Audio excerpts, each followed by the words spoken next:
Doctor, ¿será que yo lo tengo que llamar doctor o con Mario Alonso está bien? Me llamas Mario. ¿Qué tal Medellín? Muy bien. Usted ha Medellín, estado aquí ya más veces. yo he estado ya unas cuantas Ujú. veces y siempre que vengo, la verdad es que es una experiencia bien bonita. Oiga, le cuento que me siento hasta un poco nervioso porque acostumbrado a verlo por redes y a tenerlo aquí al frente, de verdad impacta. No le estoy diciendo que sea feo ni mucho menos, pero impacta de verdad porque uno está acostumbrado a lo que usted motiva a través de redes. Y ahora aquí cara a cara, pues Pero eso nos pasa a veces cuando estamos muy acostumbrados a ver a alguien en una pantalla y lo vemos en directo, pues sí, sí es un poco sorprendente y nos damos cuenta de que, bueno, es la misma persona.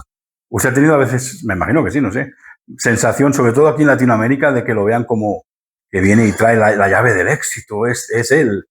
No, afortunadamente no, porque no me gustaría nada que me vieran así. No, no quiero que nadie eh, me idolatrice por ninguna razón, porque soy una persona tan normal como cualquier otra, sencillamente tomé un camino, tomé una senda en la vida que afortunadamente está ayudando a otras personas a descubrir su grandeza, ¿no? Y a desplegar su potencial.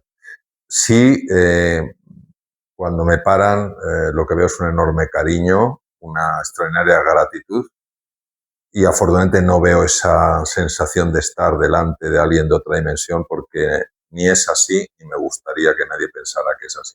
Yo lo digo porque aquí en Latinoamérica la gente es mucho más apasionada y se entrega mucho más. Por eso lo decía básicamente. ¿Qué fue lo que hizo clic para que usted dijera, me voy a pasar de este lado a este otro lado? Pues fueron mis propios pacientes con los que llevaba compartiendo durante años lo que yo ahora comparto en foros en distintos lugares del mundo. Empezaron a decirme que aquello que yo les mostraba, que aquellas estrategias que compartía con ellos, no solo les estaba ayudando muchísimo a la hora de hacer frente a sus enfermedades, sino a la hora de estar bien consigo mismos, con sus familias, en su trabajo. Fueron ellos los que me dijeron, usted esto tiene que extenderlo, podría ayudar a tantas personas que necesitan escuchar esto. Y yo, la verdad, durante años nunca di especial valor a esto porque a mí la cirugía me gustaba mucho, afortunadamente se me daba bien, tenía muy buena conexión con mis pacientes, en el hospital me querían mucho y yo quería mucho el hospital y nunca le di demasiada importancia hasta que una mujer que había pasado por una situación muy difícil encontró un alivio sorprendente en mis palabras y insistió en que yo tenía una responsabilidad de transmitir esto más allá de los hospitales. Y fue la persona que, digamos, que hizo clic. Y en ese momento dije, pues tengo que explorarlo. Empecé a explorarlo, empecé a dar conferencias fuera del entorno hospitalario y aquello empezó a tomar su propio ritmo hasta que llegó un punto en el que yo ya tenía cada vez más cirugía y cada vez tenía más peticiones de compartir esto. Yo tenía que investigar no solo en el campo de la cirugía, sino en este otro campo porque abarca distintas dimensiones y vi que tenía que elegir. Entonces fue cuando decidí dar el salto, un salto con una enorme sensación de vértigo y de la cual o del cual me siento muy feliz, entre otras cosas, porque hoy estoy aquí en Medellín. Mario, usted mismo probó de su propia medicina entonces, por ese salto al vacío. Claro, yo creo que una de las cosas que uno tiene que buscar es hablar desde la experiencia, no simplemente desde el conocimiento. Es fácil aconsejar, es fácil proponer cuando uno no lo ha vivido. Yo creo que es más inspirador proponer, yo no aconsejo, yo propongo, cuando uno ha vivido y ha experimentado determinadas emociones y ha visto lo que hay al otro lado, ¿no? Entonces, de las cosas que más busco, no digo que siempre lo haga ni mucho menos, es ser coherente entre lo que digo y cómo vivo. Lógicamente, muchas veces no lo consigo, pero siempre lo busco. Y cuando lo consigo, me lleno de alegría, porque es lo que busco, que haya una coherencia lo más completa posible entre lo que yo transmito y lo que yo vivo. Voy a abusar de la confianza, si me lo Adelante. permites. Yo soy de esas personas que también propongo, ya no me atrevo, ya te he escuchado ahora y ya no me atrevo a decir que aconsejo, propongo cosas a las personas que están en dificultades, pero no me lo aplico a mí. ¿Qué problema tengo yo entonces? Estados Unidos hay una expresión que es walk your talk, es decir, eh, camina en base a lo que dices, ¿no? Esto es uno de los grandes desafíos.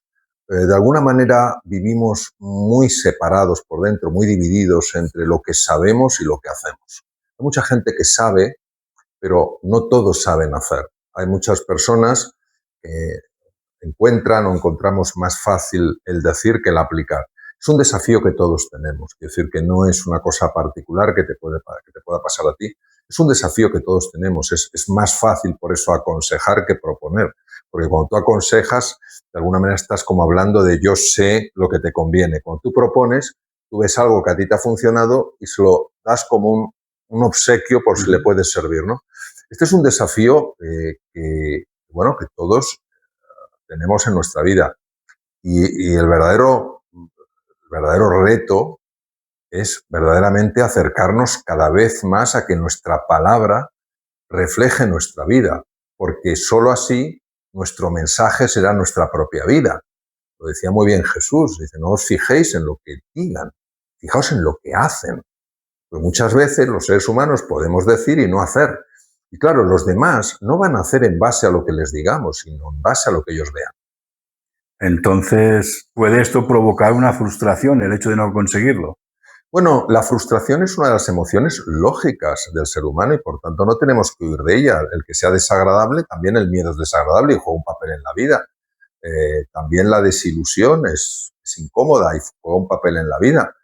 Bueno, la frustración hay que reconocerla, hay que conectar con ella, hay que entender que la frustración es que aquello que buscabas no ha sucedido y entonces convertirla en una oportunidad de crecimiento.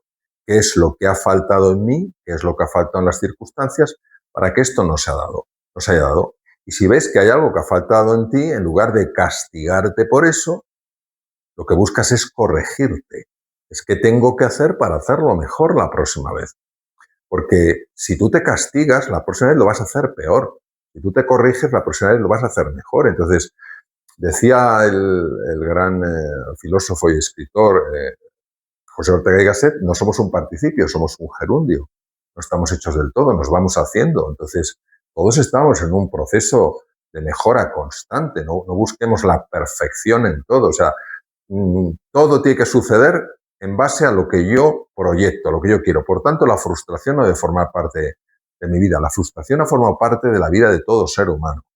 ¿Por qué? Porque todo ser humano se ha encontrado con cosas que ha querido lograr y no ha conseguido lograrlo. ¿Dónde se bifurca el camino? En aquellos que la frustración la han convertido en desesperanza, en sensación de impotencia. Y aquellos que la frustración la han convertido en crecimiento. ¿Cómo lo han hecho? Con la pregunta que te he dicho antes. ¿Qué es lo que ha faltado por mi parte o ha faltado en las circunstancias para que esto sucediera? Entonces, desde esa exploración, desde esa búsqueda de información, tú sabes cómo hacerlo mejor. La primera forma, el primer camino te bloquea, te anula. El segundo te proyecta. Y así cada vez vas haciéndolo mejor. Decía Winston Churchill, que fue fundamental en la batalla de Inglaterra, probablemente si no se gana la batalla de Inglaterra quizás no habría terminado la guerra en Europa, decía, un triunfador es un fracasado que nunca se dio por vencido. En el fondo, ¿qué está diciendo? Que todos vamos a cometer montones de fracasos. Pero ¿cuál es la diferencia en que seamos al final triunfadores? Si ese error lo convertimos sencillamente en una evidencia de que no podemos o en una propuesta de qué tendríamos que hacer para poder. Y la persona está inevitablemente obligada a buscar ayuda psicológica, porque esto solo no se puede.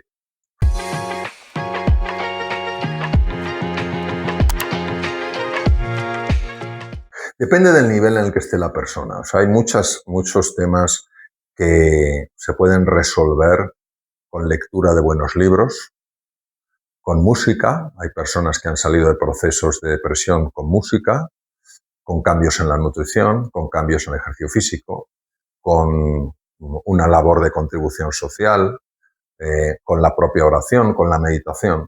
Ahora bien, hay situaciones en las que lógicamente uno necesita una ayudita un poco mayor y en ese momento es una muy buena propuesta acudir a un profesional que sepa manejar estos temas, sea un life coach, sea un psicólogo, un psicoterapeuta, un psiquiatra, en fin, depende de la situación, para pedir ayuda. Esto no es algo de lo que uno se tiene que avergonzar, es un signo de inteligencia.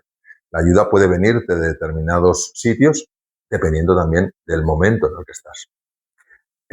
Ahora mismo se me ocurre que entonces acudir a una de sus conferencias puede ser el primer paso, ¿no?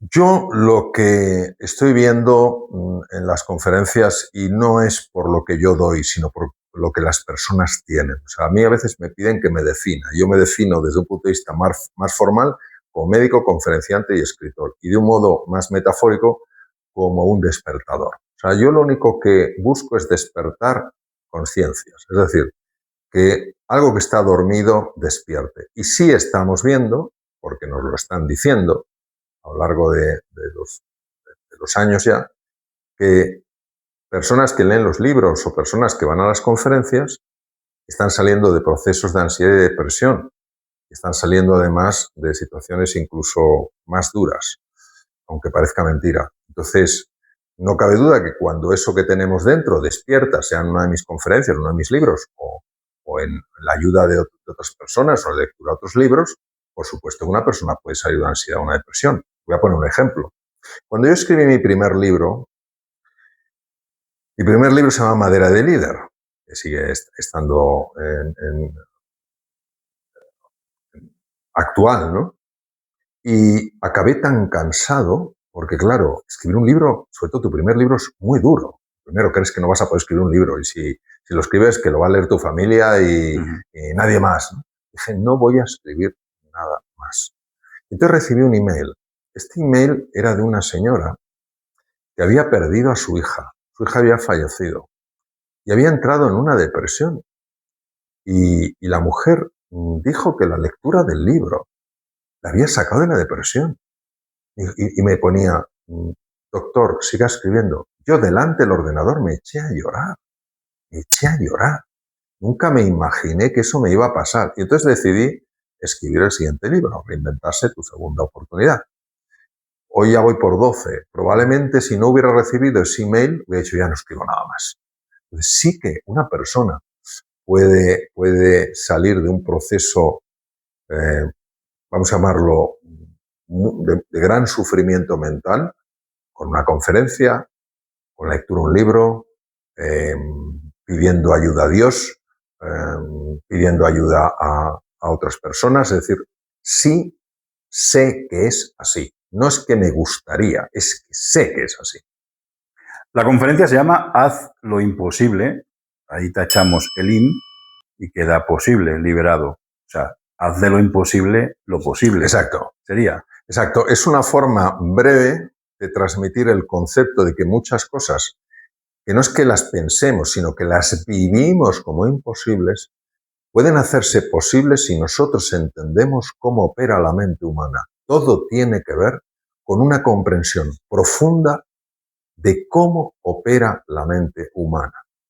Es de las cosas más fascinantes, con más vericuetos, con más laberintos que yo he visto a lo largo de los años. Lo que pasa es que cuando dedicas muchos años a estudiar esto, a explorarlo, a viajar, a conocer, vas entendiendo de alguna manera cómo moverte por ese laberinto.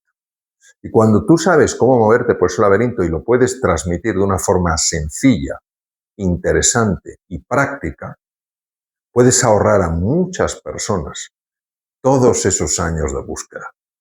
Porque sin ofrecerles la pastilla de la felicidad o el remedio rápido, si les muestras un camino que has visto en tu experiencia y ya en la experiencia de miles de personas, es un camino que funciona. Mario, permíteme unas breves preguntas cortitas.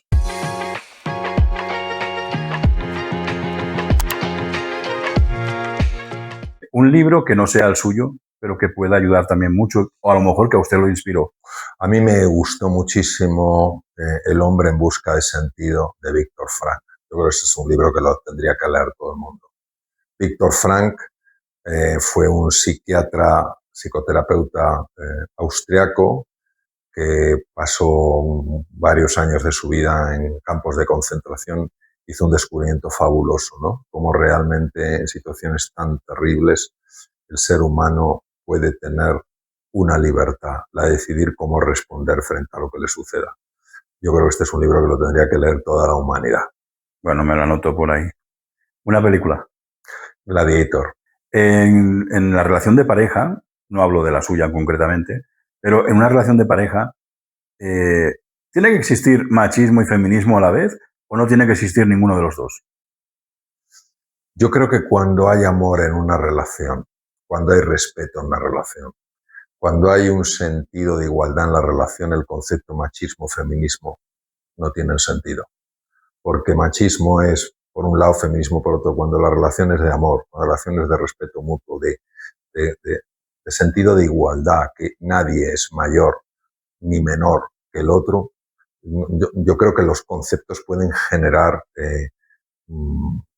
problemas. Ahora, cuando en una pareja la mujer se ve sometida por el hombre, pues entonces estos conceptos pueden tener mucho más sentido. En el caso de un hombre que por H o por B pues, sienta que sus valores como hombre no son respetados, pues a lo mejor puede tener sentido otra cosa. Pero muchas veces cuando hablamos de polarizaciones, ¿es machista o es feminista?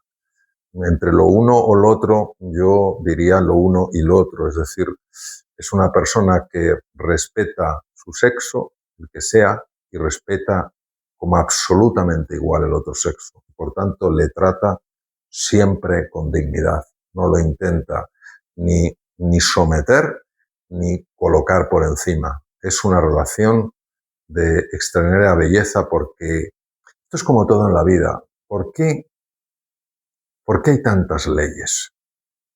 Probablemente hay tantas leyes porque son necesarias. ¿Y por qué son necesarias? Quizá porque el concepto ético no está tan desarrollado. Si tuviéramos una ética profundamente desarrollada, necesitaríamos menos normativa, ¿no? Es decir, entonces, ¿qué ocurre? Que a veces, cuando utilizamos palabras, yo creo que nos perdemos un poco y nos olvidamos de lo que lo más importante es ir al sentido. Entonces, yo es así como lo veo.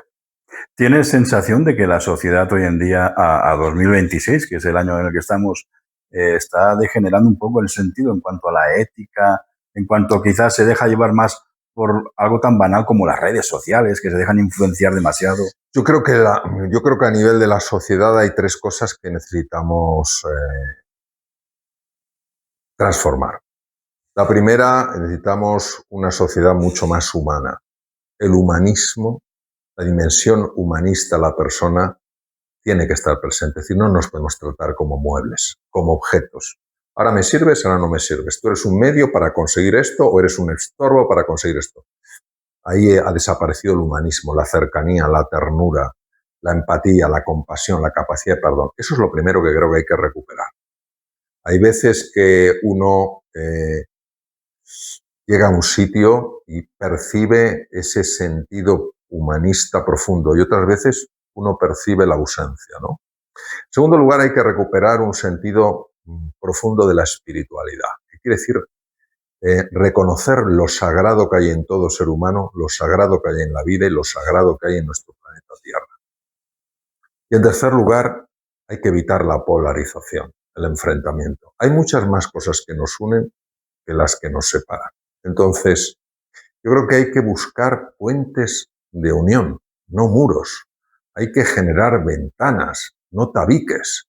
Y creo que si hiciéramos estas tres cosas, todo funcionaría de una manera radicalmente diferente. Solo son tres cosas. 1, 2 y 3.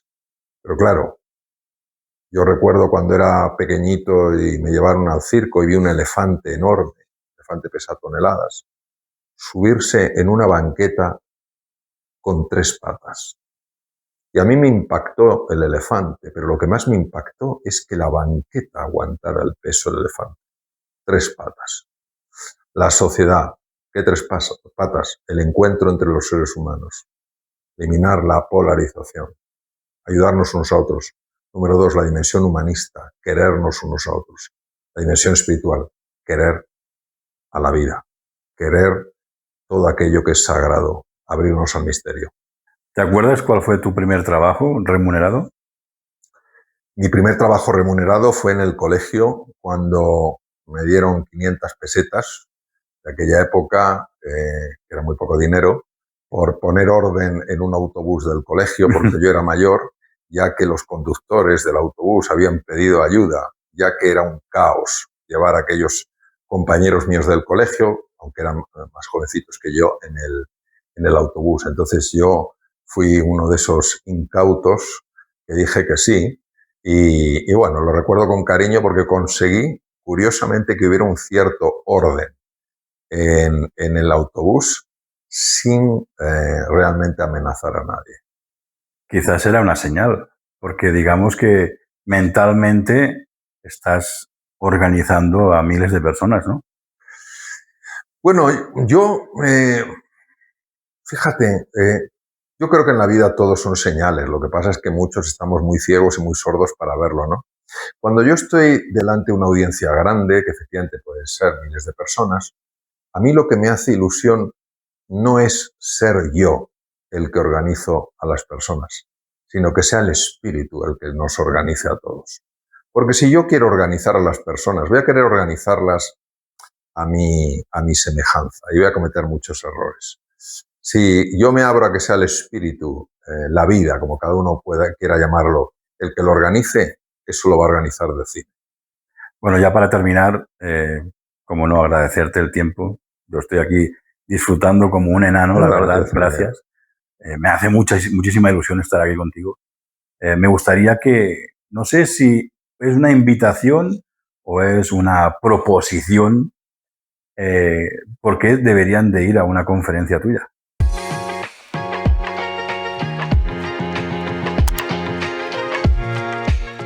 Yo creo que podrían ir a una conferencia mía porque se van a dar cuenta de que hay cosas en nuestra vida que tienen un poder transformador y que cuando las personas nos unimos con una vocación real de ayudarnos, de avanzar juntos, de descubrir posibilidades que estaban ocultas, sucede lo extraordinario.